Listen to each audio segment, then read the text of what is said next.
Halo Sobat, apa kabar? Ketemu lagi di channel Naga. Di sini saya akan melanjutkan Draftalin Donghua full spoiler. Tanpa lama-lama lagi kita tonton sampai habis. Masih ada jarak yang cukup jauh antara Akademi Jiannan dan Kota Perdamaian. Oleh karena itu, saat kelompok Xiaoyan tiba, hari sudah siang. Xiaoyan tidak tinggal terlalu lama di Akademi luar. Dia hanya berhenti sejenak sebelum bergegas tanpa berhenti ke Akademi dalam Akademi Jiannan, yang terletak di pegunungan dalam di belakang. Dengan kecepatan kelompok Xiaoyan, mereka melewati pegunungan dalam yang luas, yang tampak cukup berbahaya di mata mereka saat itu, hanya dalam waktu setengah jam. Ketika aliran gunung yang sangat familiar itu muncul dalam pandangan Xiaoyan, dia tahu di dalam hatinya bahwa dia telah tiba di Akademi Dalam. Di bawah pimpinan Su Qian, kelompok itu memasuki Akademi Dalam, yang ditutupi oleh ruang terdistorsi itu, tanpa halangan apapun. Setelah mereka melewati gerbang utama berwarna perak, hutan hijau subur muncul di depan mata mereka. Hati Xiaoyan terasa agak tergerak, dan dia merasa nostalgia. Saat itu, dia memasuki Akademi Dalam dari tempat ini. Apa yang disebut kompetisi berburu energi api, juga memungkinkan dia, si pemula ini, mendapatkan reputasi di Akademi Dalam. Hehe, rekor yang kamu buat saat itu adalah sesuatu yang tidak bisa dikalahkan oleh siswa baru manapun. Siswa baru setiap tahun masih mengalami apa yang disebut sebagai pukulan dari siswa yang lebih tua. Hal seperti siswa baru yang merebut energi api tidak pernah terjadi lagi. Su Qian di sampingnya tertawa. Xiaoyan tanpa sadar tersenyum tipis saat mendengar Su Qian menyebutkan beberapa perbuatannya. Dia dengan lembut menghembuskan nafas udara dan tersenyum sambil berkata, "Ayo pergi." Tubuhnya bergerak setelah kata-kata itu terdengar dan dia melayang dengan lembut menuju hutan. Su Qian dan yang lainnya mengikuti dari belakang. Setelah keluar dari hutan, Akademi Dalam yang menempati tanah yang sangat luas, sekali lagi muncul di hadapan kelompok Xiaoyan.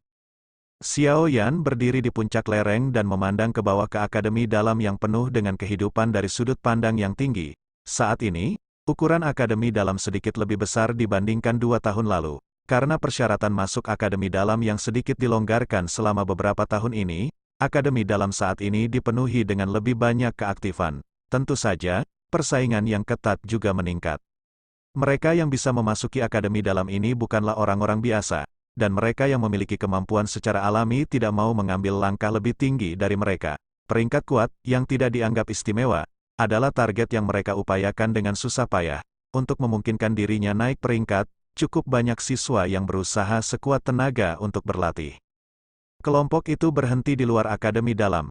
Namun, Xiaoyan tidak segera mengikuti Su Qian dan yang lainnya masuk. Dia benar-benar ingin melihat gerbang Pan, untuk melihat bagaimana faksi pertama yang dia dirikan telah berubah. Su Qian tidak menghentikan Xiaoyan saat melihat situasinya.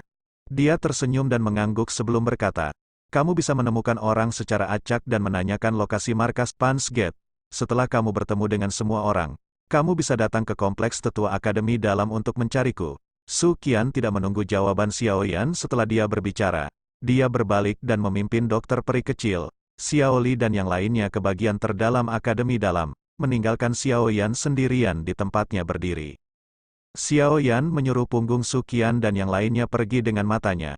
Setelah mereka menghilang, dia akhirnya menghela nafas pelan. Senyuman yang agak energi berangsur-angsur muncul di wajah mudanya. Senyuman seperti ini sudah cukup lama tidak muncul di wajah Xiaoyan. Selama ini, ia ditekan untuk maju karena berbagai hal. Kadang-kadang, dia sendiri lupa bahwa dia hanyalah seorang pemuda berusia awal 20-an dan bukan seorang lelaki tua berambut putih. Namun, di bawah suasana Akademi Dalam yang penuh dengan vitalitas, suasana hati Xiaoyan menjadi jauh lebih santai. Saat ini dia tampak seperti seorang pemuda yang sesuai dengan usianya dan bukan seorang lelaki muda.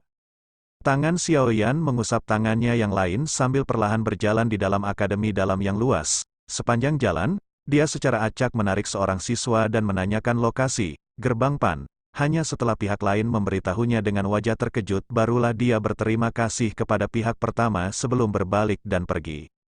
Anak kecil ini, apakah dia baru? Dia sebenarnya tidak mengetahui lokasi markas Pan's Gate. Siswa itu akhirnya bergumam pelan sambil melihat punggung Xiaoyan menjadi jauh. Xiaoyan mengikuti rute yang ditunjukkan siswa tersebut, dan akhirnya muncul di luar markas gerbang Pan, setelah 10 menit lebih. Ketika dia berhenti dan memandangi villa yang menempati tanah yang sangat luas, Dia tanpa sadar menjadi agak terkejut meskipun dia tenang. Apakah akademi dalam ini terlalu murah hati? Mereka benar-benar memberikan markas mewah kepada faksi mahasiswa, dibandingkan dengan situasi di masa lalu di mana mereka hanya bisa menggunakan asrama sebagai markas. Itulah perbedaan antara awan dan lumpur. Tentu saja, Xiao Yan, yang telah meninggalkan akademi dalam selama lebih dari 2 tahun, tentu saja tidak mengetahui jumlah kekuatan konyol yang dimiliki Gerbang Pan saat ini di akademi dalam. Lebih dari setengah dari 50 teratas peringkat kuat, yang paling bernilai mengenakan lencana Gerbang Pan di dada mereka. Bahkan beberapa tetua akademi dalam yang baru dipromosikan mengenakan gelar Gerbang Pan pada mereka. Karena Pan's Gate yang ada saat ini semakin ketat, mengakibatkan solidaritas anggotanya meningkat. Dengan demikian, faksi akademi ini menjadi lebih terkontrol dan terkekang. Ini benar-benar berbeda dari faksi akademi yang asli dan agak longgar. Wanita berpakaian biru itu menatap ke arah pemuda berjubah hitam yang tampak familiar itu. Suara dinginnya perlahan ditransmisikan. Kata